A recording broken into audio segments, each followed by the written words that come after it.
Hi guys, I'm Henry. I'm Jake. and I'm Savannah. Today this is our second episode of our YourUmbrella podcast on YouTube, and we'll be talking about the negative effects of body image.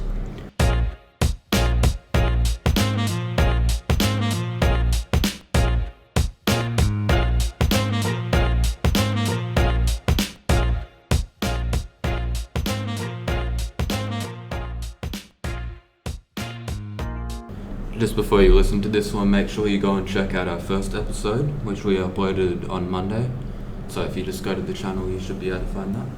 And before you listen to the rest of our podcast, check if you're following our Instagram. A link will be in the description, and it's your.umbrella_.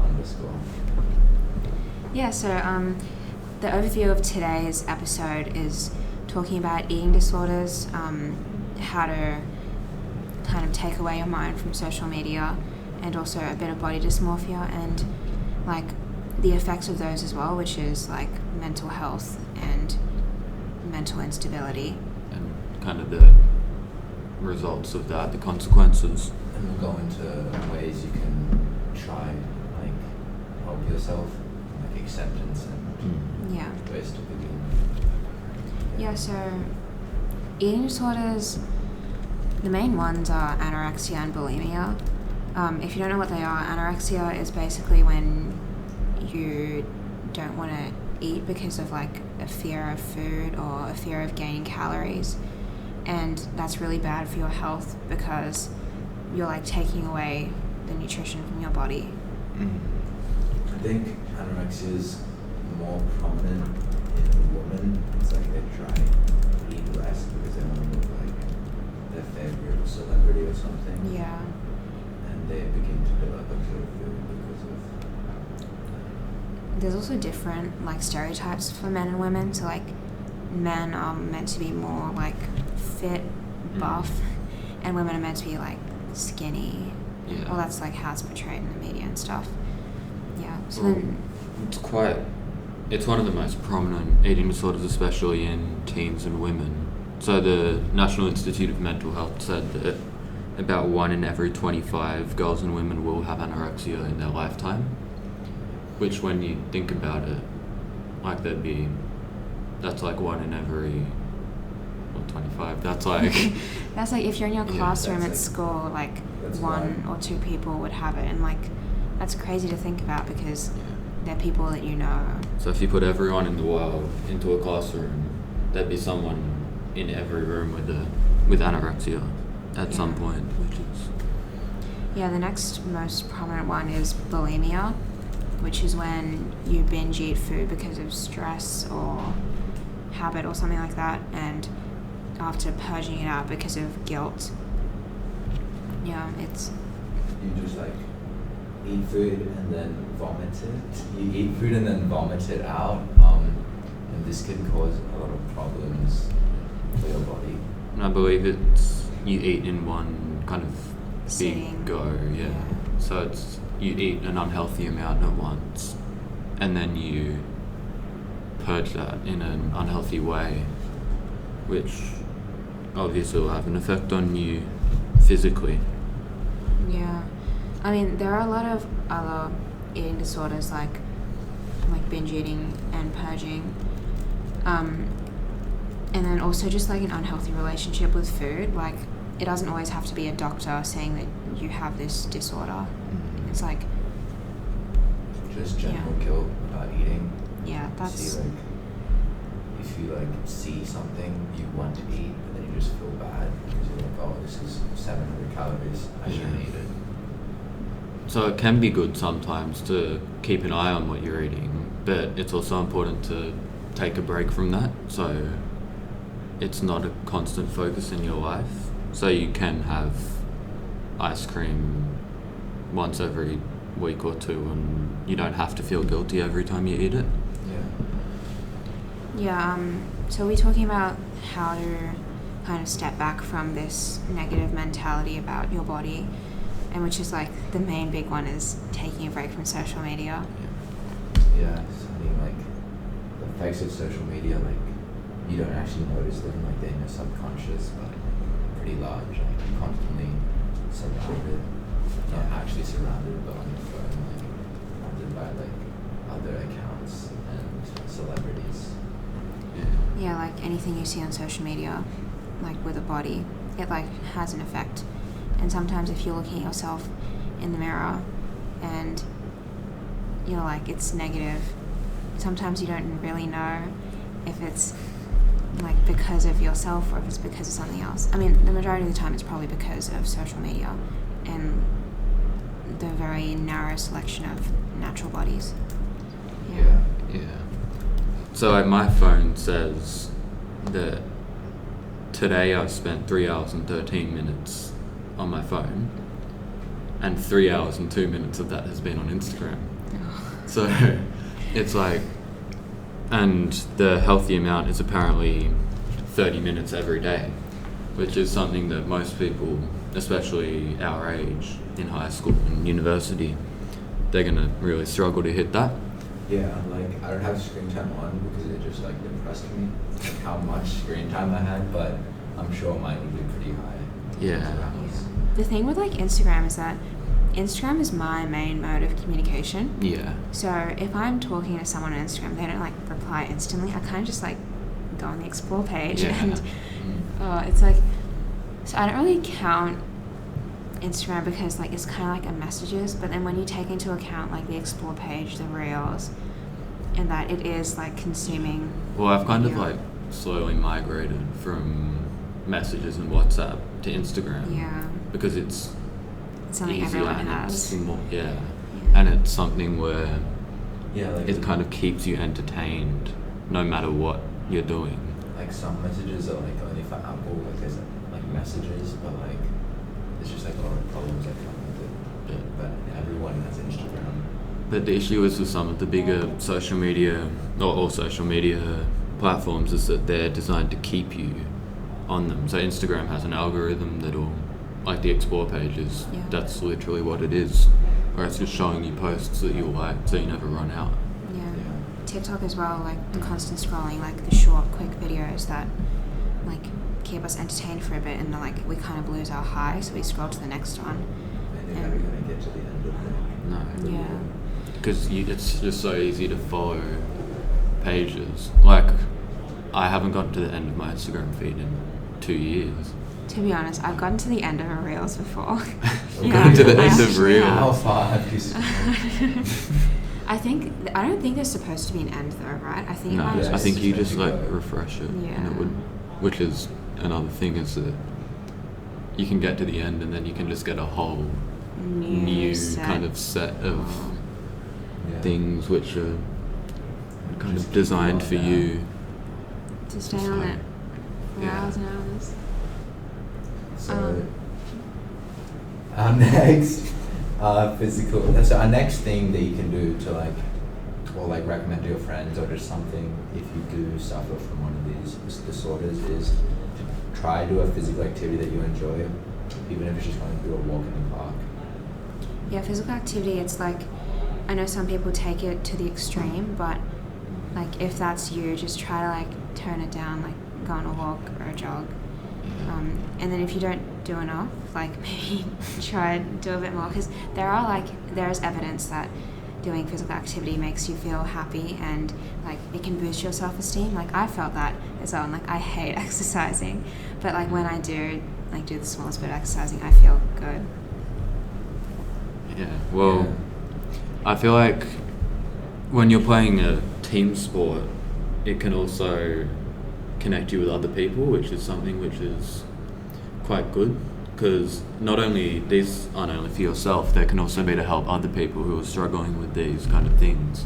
Yeah, like there's the most popular. So you can just go on a walk and just helps to kind of relieve stress, and it gives you something to do. Yeah, don't force yourself to play a sport you don't want to play. Yeah. Like, that's all the point. Don't force yourself to play like tennis. You don't like tennis. And if ultimately you really struggle with that kind of thing, it's you need to find something else that will make you happy, that you can kind of focus on outside of your own self, because it just gives you something that can kind of divert you from looking at yourself constantly and looking at social media constantly. And it's like, it's a good thing to have. Yeah. Also, like, going outside is just good because you're surrounded by nature. And I know there's like the rare person that doesn't like nature because it's like bugs or whatever. But like, even just stepping outside of a building or outside of an enclosed space is just good. Like, look yeah, it outside. can be quite calming. Yeah. And also physically, You're you breathing need to go. clean air. Yeah. And you need to go in like the sun and stuff. Yeah. For Get the vitamin D. Yeah. Yeah. Also, like, there's this thing that I do when I'm like feeling sad. I try to look outside and like try to find something that makes me happy. Like, even if it's just like, oh, the sunrise looks cool today, or like two people on the train, like engaging really happily with each other, or like they're having a really nice conversation. Yeah. Yeah. So it's just kind of Finding things. stuff that can make you happy. Yeah, like wholesome things. Yeah. And outside of like purely eating, body dysmorphia is also quite a big issue in Yeah. Australia, is it not? Yeah, well, like Yeah. in the entire world, I'd say, like, Oh, yeah.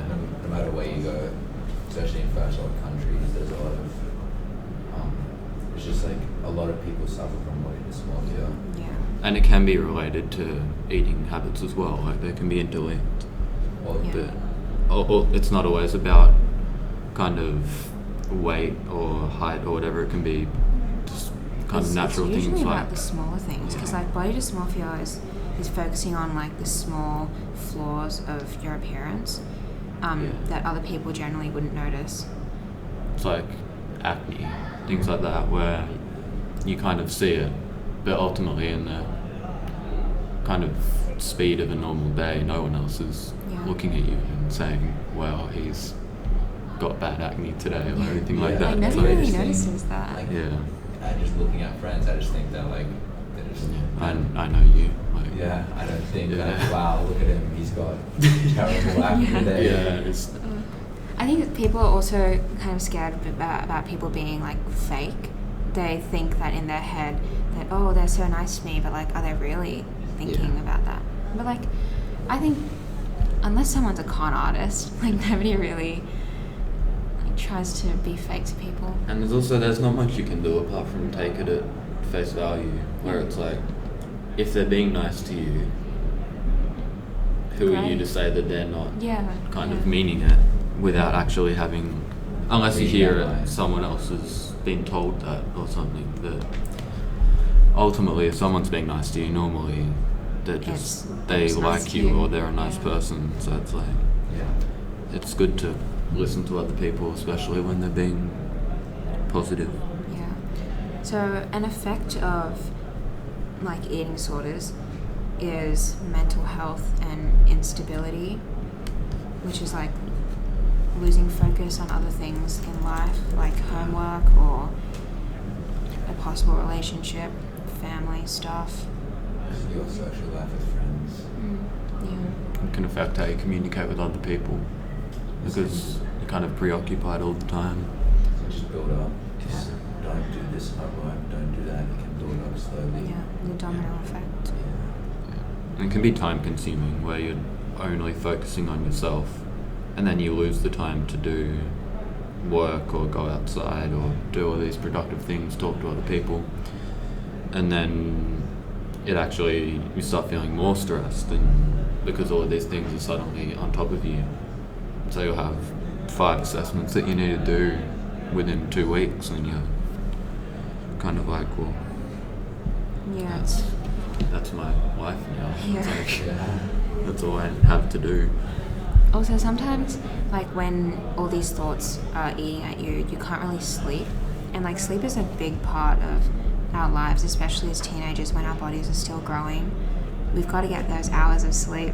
Yeah. Yeah, And well, like every like a major part of being healthy, like as I've seen, is like kind of attributed to like nutrition and sleep. yeah. Yeah.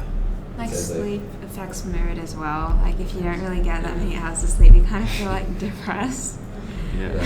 And that's something that all teenagers experience at some point, Like, where they'll you're get not always gonna get 10 hours of sleep. 3 hours of sleep, and the next day they'll kind of recluse, where they kind of just don't Yeah. kind of go into their shell and they don't talk to anyone. And then you realise that's not me. Yeah, and you also have to be like aware, like if your friend hasn't had enough sleep, don't just like. Don't like keep talking to them at midnight. You gotta you gotta like say Don't encourage that. it. Yeah, go to sleep. Yeah. Well, if you've got a mental health issue that is a lot more prominent, like a statistic here says that only 10 to 18% of the general population experience sleeping problems, which is actually still like quite a lot of people. It's like 2 million people in Australia. Yeah, but then around 50 to 80% of people with mental health conditions will also have sleeping issues. So their mental and physical health are actually quite interlinked, which isn't something that's always focused on. Everything's kind of like all correlates with each other, a reciprocal relationship, because it's like all to do with health, like mental, emotional, physical, it's all together. And it's about finding balance. Yeah. Because like one extreme and another extreme, they're like not good, it's not healthy. Yeah. Yeah. And poor mental health it increases stress, and it kind of just makes you always bad to talk to in a way. And not only that,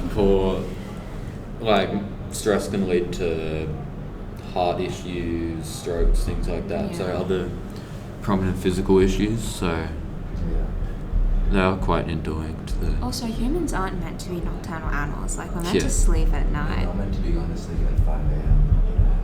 You know, Yeah. you shouldn't play games all Yeah. night and then sleep through school or whatever. Yeah. Well, I think there's like kind of the problem with COVID. I think Yeah, COVID it's easier to do that. created like a way for like people. So if you're playing a game with your friend and you realise that it's 1 a.m, you shouldn't then go, oh well, I'll just keep playing now. But it's like, I'd say it's hard. To, It's like, hard, say Yeah, you should because go to sleep. for me, once I kind of like pass the midnight, it's like the new day, and I'll be just like, oh, whatever, and then just like stay It's up. kind of like it's happened now. Yeah. Like, But I think we've got to know like when to say stop. It's We've like- got to like, self-control, Yeah. kind of, with devices, in a way.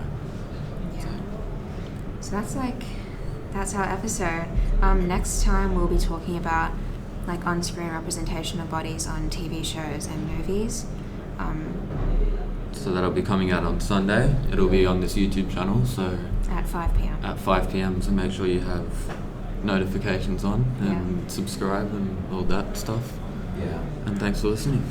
Yeah. Bye, guys. Bye.